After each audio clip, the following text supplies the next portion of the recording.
Good morning, Facebook family and friends and YouTube subscribers. Today is Monday. It is July 27th, 2015. July is quickly flying by. A few weeks ago, I was leaving the gym one night, and I was hanging around in the Midtown area of Atlanta because I had to take care of. I was waiting for a friend of mine to get off from work, and I needed to pick something up from him. So while I was waiting around downtown, I called another friend of mine to see what he was doing. And he was on the phone. He said he was very busy. He was cooking dinner. So I said, "Oh, okay. Well, are you cooking dinner tonight?" He said, "Yeah, I'm cooking dinner. I'm trying to have it ready by. I got to hurry because I have to have everything ready by 9:30." So I said, "Okay." And I said, "All right. Well, call me later then." And I hung up the phone. It was around 9 o'clock, and so I misinterpreted what he said to me on the phone when he said dinner would be ready by 9:30. I kind of took that as an invitation to come over for dinner at 9:30 because he told me a time at 9:30. So I took care of my business. I went to go take care of my business. My friend Buddy got off from work, and then I came back to my friend's house for dinner at 9:30. So I come up the steps and knock on the door, and I'm knocking. He finally comes, looks out, and he's like, "What's up?" I said, "Well, I'm over. It's 9:30. I'm coming over for dinner." So he kind of looked at me. He said, "Okay, well, come on in." So I said, "Okay." Walk on into a packed apartment full of people. So I kind of looked around. I said, "Oh, this isn't just any old dinner. This is a dinner function, a party." So I looked at I was speaking to everybody. I just had my little gym clothes, but I had left the gym, but I had this T-shirt on. Because I threw on when I left the gym. I had my little T-shirt I bought from Walmart, American flag T-shirt. I don't know how this T-shirt has become so controversial. I just don't understand it personally. However, so I walked in, and I can kind of sense that I was an uninvited guest to this dinner party. So I decided that since, everybody was dressed a little bit nicer than me, I would just, quickly eat dinner and go on home. And because I had other things to do. I hadn't been home all day. I had to take the dogs out. I had a bunch of stuff to do. I was not expecting to see this large group of professional black men and having this one. And then the dinner was spectacular. They had prime rib, all this good food, and I was just sitting there thinking, "Oh, okay, this is really, really nice." But I had crashed the dinner party. All right, so I crashed the dinner party, and I was sitting there eating, and in the conversation, one of the guys brought up the subject that about his job and how he disliked white people. And he was going on and on and on about white folks this, white folks that. He don't talk to them, blah, blah, blah. He didn't like white folks. He never liked white folks. He was just going on and on and on. So I just sat there eating my little dinner, listening to him. And I noticed that quite a few other people chimed in that they also didn't like white people. And, so they were telling their reasons why they didn't like white folks, and they didn't like this and like that. And then somehow or another, I got dragged into the conversation because of this T-shirt. So I just politely told them, because since I knew that this T-shirt kind of bothers some black folks, when you see a black person wearing an American flag T-shirt or who's willing to give respect to the American flag, it becomes an issue for some people. Why? I don't know. But I was, out of respect for the host of the party, I decided I was not going to really go into that conversation, and I changed the subject to the even worse subject, religion, which I almost got my ass kicked out the party. So it was disheartening to sit there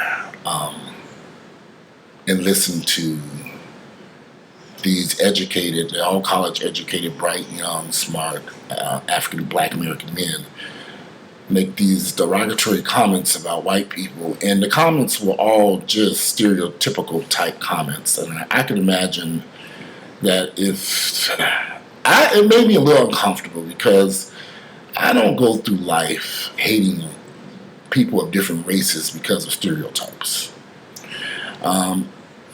Me personally, I've never had a problem with a white person in my entire life. Have I encountered racial issues? Yeah, I have. But those issues didn't stop anything or stop my life from moving forward. I've never lost a job or income or an opportunity because of race-related issues. So I don't have negative feelings towards whites, Hispanics, Asians, Jews, whatever. I mean, I don't think Jews are considered a race, but that's more of a religion. So I don't go through life avoiding white people or hating white people or hating America because of the situations that have happened in our past. And there was another thing at the party that kept going on and on about stuff that happened before we were even born. Now, I was one of the oldest people in the room. I'm 45, so I was listening to this conversation, and they kept bringing up stuff that happened way before they were born. I'm thinking, okay, let's kind of reflect on things that are taking place in our lifetime. My father was born in Mississippi. I used to be embarrassed about this because my father could not read nor write. So when I was growing up, and I knew my father couldn't read nor write, it was very embarrassing to me. And whenever I had friends or something over at the house, and my father would bring me a newspaper or something to read, it would be because he couldn't read. He'd bring it to me to read to him, and some of my friends and them didn't really know what was going on. I would be really, really embarrassed by that situation.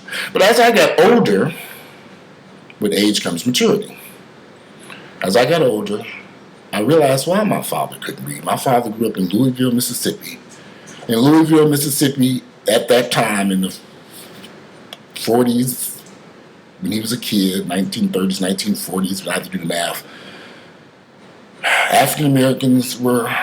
Black Americans were hung and killed for even teaching someone how to read. So my fathers and his brothers and sisters all grew up in a home where they worked in the fields. They didn't go to school. There were no schools. And they were not allowed to read by his parents because they didn't want their children to be hung or killed in Mississippi. So we have to understand our history.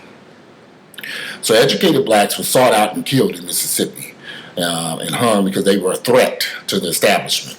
Race-related. And this was almost, guys, 30s, 40s, 50s. I'd have to do the math to find out what year my father. But anyway, my father could not read nor write. But that didn't stop my father from living a productive life.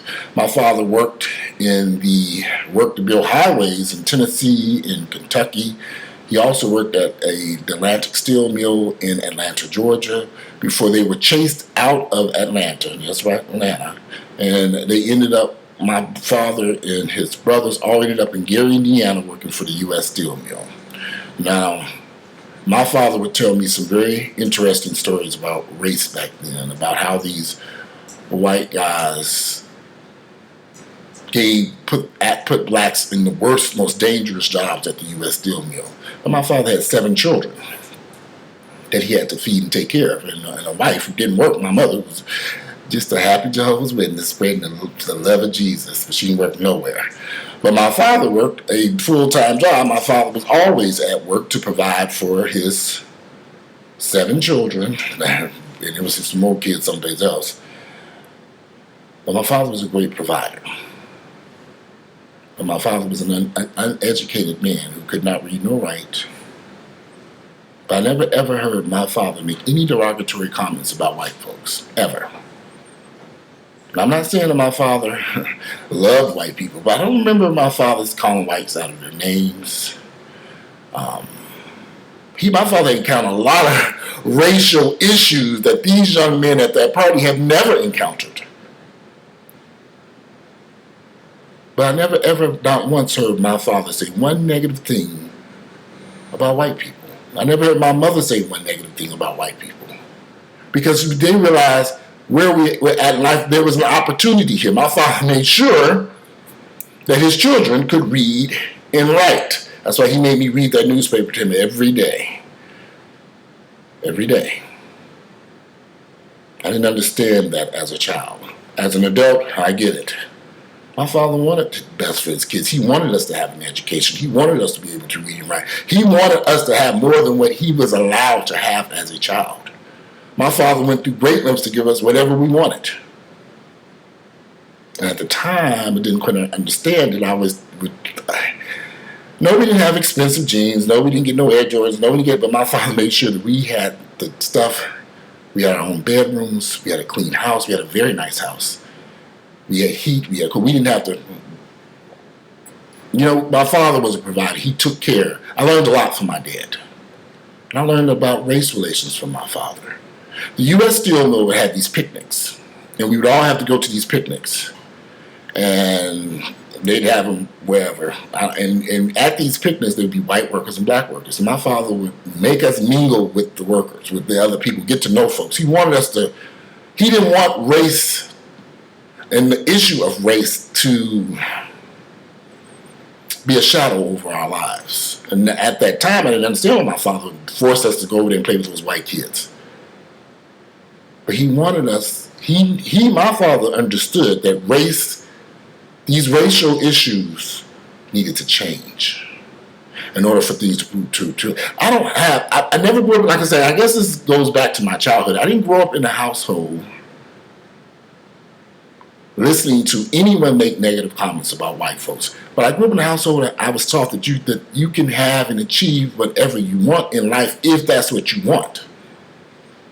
My father achieved great things, and he can read or write. Bought a new car every couple of years. I had to go to the dealership and sign the paperwork and talk to mama. I was a kid. I didn't understand. I was embarrassed. I really didn't know and understand certain things that I do now as an adult. So as I sat there at that party listening to those kids, those guys, and they were complaining about my little shirt I had bought on 4th of July, I remember my father every 4th of July putting out American flags,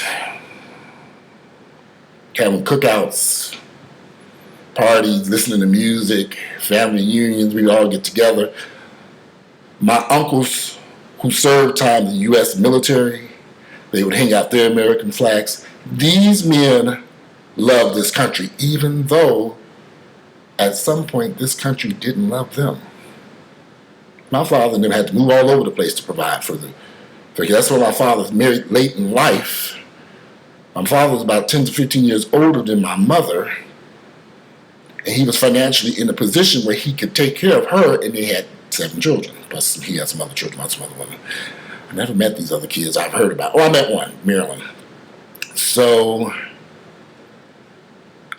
I never grew up, and maybe I'm blessed in that aspect because I don't see, yes, I know there are race-related issues in this country. My father told me the stories. The lynchings, the burnings, homes being burned down, being chased out of Mississippi, being chased out of Atlanta, being chased out of Kentucky and Tennessee while working on these highway projects. The issues they faced at the U.S. Steel Mill. But this didn't stop my father, nor his brothers, no, their cousins. They were all from Mississippi and Alabama. My mother was born in Alabama. They all came to Gary, Indiana with a goal to achieve and have something. And I was as I grew older, I became very proud of my father because I realized, in spite of everything, my father achieved some wonderful things. No, he didn't become the mayor of Gary. No, my father died of man and still was not unable even to read his medication bottles. But my father provided for 7 children and was there for us all our lives. He died here in Atlanta. I think my father was a wonderful person. But he taught me to love this country. He taught me to be proud of who I am. My father knew I was gay at a very young age. He knew. I told him. He had me in shoot. So I sat at that party and I listened to those guys. It saddened me. Because where have we come? We've come this far to still hate each other over nothing. We've come this far to continue to have so much hatred in our hearts towards one another. Whites still hating blacks, blacks still hating whites, Jews, everybody hating each other over nothing. These men who were at this party were driving BMWs, Mercedes. They had nice cars, nice homes. They weren't coming in there poor and poverty-stricken. We were sitting at that party eating expensive prime rib, some of the best cooked food I ever had in months. The food was excellent. We were in a beautiful home, enjoying a great meal, but we were complaining about nothing. And I asked these guys, what have white folks done to you all that was so bad? I shouldn't. And when I asked this question, I knew I was on my way out the door, because I was going to be there. Because a lot of those guys at that party don't like me. And I know it. That's why I wasn't invited to the party. That's why I crashed that damn party. They don't like me. They never have liked me, because my views don't conform to their views. I'm not sitting around here hating white folks and hating straight people and hating this and hating that. I don't. I'm not sitting around discouraged because I'm black and gay. I'm black, gay, and proud. And I'm a proud black, gay American. I love this country because I'm born in this country. My family members have worked. My family, my father, and them come from slaves. Their ancestors were slaves who worked hard in this country. They work hard in this country so I could walk these streets as a black gay man and wear this T-shirt and love this country. I don't have a choice but to love this country. I don't have a choice but to love these white folks here. I don't have a choice but to love these Hispanics and Jews and everybody else. We have to get along because we're in this thing together. So I understand what teamwork is. I understand that if this country is to succeed, we all have to work as a team and love one another. So I don't hate anybody. It's not in my heart. Are there issues of race-related issues out here? Are the police responsible for some very serious problems that they may have created? Yes. And these issues must be worked. We must work to change these issues. We have to work together, united. But standing around, hating one another, hating white folks, hating Hispanics or Mexicans, hating Jews, hating other people because that's not helping. It's not helping at all. I found it discouraging. I found it sad. And I always think back to my father and one of my uncles, but just about all my uncles have now been married close to 50 years to their wives. They're still married. And they're alive and well. My father died because he had some health issues that came from working in the U.S. steel mill. So he died in 2001. But all his brothers are still alive and still married to the same wives. They had a wonderful life. These men, my uncle, oldest, he fought in not the Vietnam, the Korean War. Served time in the military. He's a vet. He's still alive, still with his wife, still doing well. They still hang an American flag. I've never heard these men say anything negative about this country, and they went through hell. The stories he told me about what took place with him fighting in the Korean War, and I know this video is long, way longer than I wanted it to be. And my uncle went through hell fighting the Korean War as a black soldier. But I never once heard him say one bad thing about this country. He'll tell you to this day he loves this country, and he went and fought for this country. Anyway.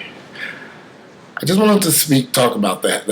I want to know that I am a proud black American. I love this country. I know there's some issues here that we have to work on. But we'll never resolve these issues if we all stand around hating each other for no reason. There is no reason for me to hate a white person. And there is no reason for a white person to hate me, especially if you don't even know me. We can't go around our hearts filled towards hate. That's when I walk these streets of Atlanta. I try to speak to everybody, white, black, Jewish, Korean, police officers, teachers, because we're all in this together. I try to speak to everyone. Some don't speak back to me, some do. But anyway, life goes on. I don't have hatred in my heart towards anyone. And it was just discouraging to hear so many intelligent black brothers sitting in there in that party with such negative opinions about people that they really don't even know, that they're not even trying to know. I found that sad. And I'm sure that there are probably some white folks who are sitting at a party across town saying the same thing about black people. I can imagine. But we have to change. If we want this country to ever change, we better start learning to love each other and accept each other for who we are. If you like my videos, please click like, share them with family members. I do these videos because they come out of my heart. To me, these videos are educational and help me to just get some things off my chest. Anyway, if you like my videos, click like, share them with family and friends, and I'm out of here. Sorry this video is 20 minutes long, but I'm out. Bye.